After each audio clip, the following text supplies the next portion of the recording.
hit start fresh. One thing that's really easy is that since it's connected to its own alert system, you pretty much all have to do is just click on whatever it is that you want to use.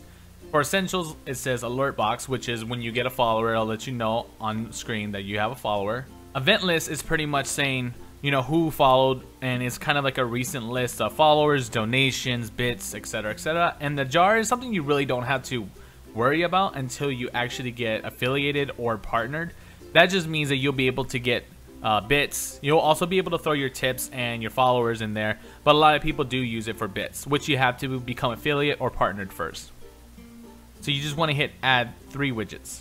So the next thing you're going to see is this optimization option, which is really good and is really nice because it will pretty much check your internet, and it will also see if your computer is good enough to actually broadcast, and it'll pretty much do settings for you. So hit start. So once you see this is all at 100%, it says done, hit next. And then you'll actually see your window. So you see the jar here, you can actually move it around. There's the event list, which right now you won't see anything because you haven't streamed yet, you haven't received a follower, but it will be here and you'll be able to adjust it just by moving the box around. And one thing I also really like is that you can kind of see the dimensions of where your source is going to be, as well as your alert box, which is usually right in the middle.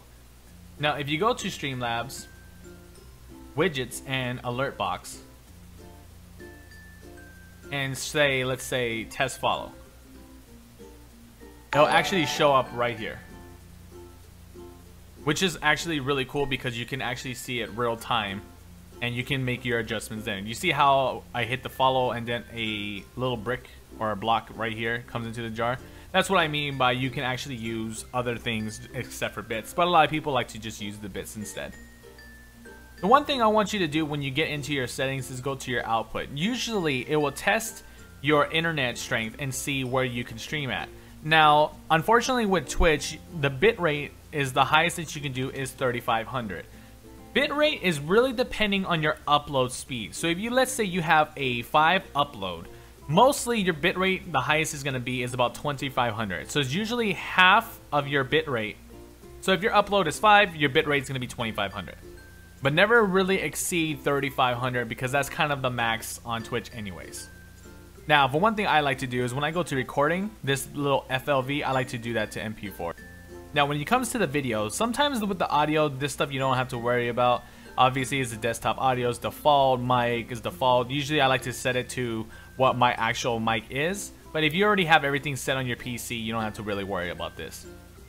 The next thing I want you guys to do is go to your video. Now, this is the base canvas resolution. That means that this is the resolution that everything's going to be set to while you're uploading all of your things, like your gameplay. It's going to be set to a 1920 by 1080 resolution. Personally, I like just to set everything to about 1280. And you're going to see a lot of things are going to be changing. Like the jar is going to be a little bit bigger. It's because pretty much everything is set to a different resolution, so it doesn't automatically do it by itself. So you're gonna have to kind of adjust all of these things.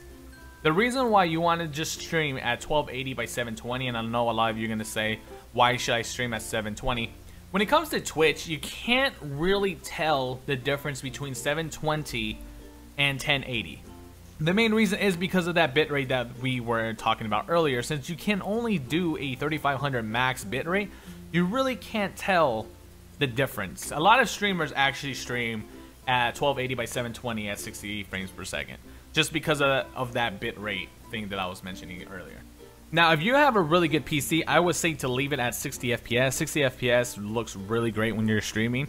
But if you do not have a very powerful PC, meaning your CPU isn't that great or a little outdated, I will say go over to 30 FPS. That means that it'll be a little bit easier for your CPU to handle when it comes to broadcasting.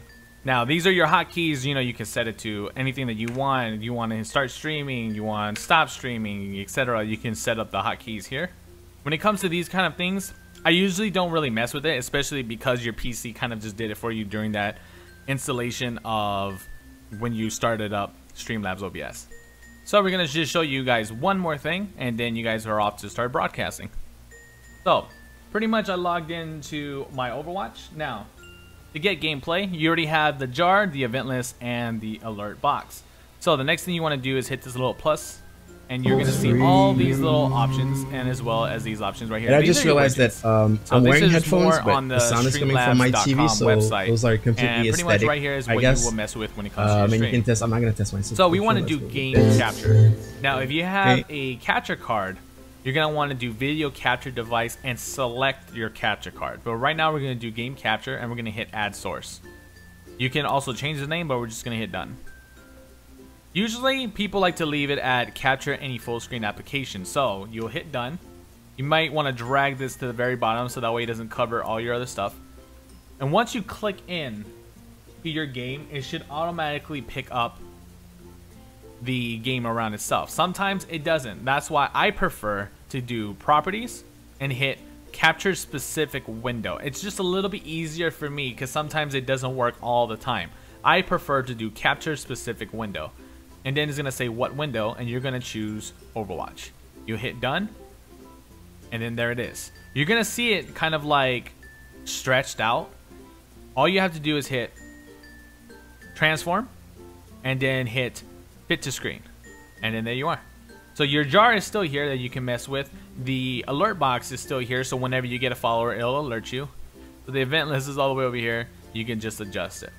So pretty much all you have to do from now here is go here to go live, and then you enter in your title. You're gonna search the game, which is something that I really enjoy because with OBS on Streamlabs, you'll actually be getting this window every single time. And once you do that, you hit confirm and go live. And then you'll see this window. It'll say that you are live on Twitch. And that's pretty much it. What is up, everybody? It's Animac here for Anime Uproar, and in this video we will be discussing probably the single most popular and requested topic in the comment sections of our Boku no Hero videos. And that is the real reason why Deku's father still hasn't appeared in the story, including both the anime and the manga. I have to say that we have gotten a ton of support from you guys on our Boku no Hero videos lately, and I am extremely grateful for that. And I can tell you from reading the comments that a lot of you really wanted me to talk about the real reason behind Deku's father's absence. So, because you requested it, in this video I'll be doing just that. I will be talking about all the most popular theories about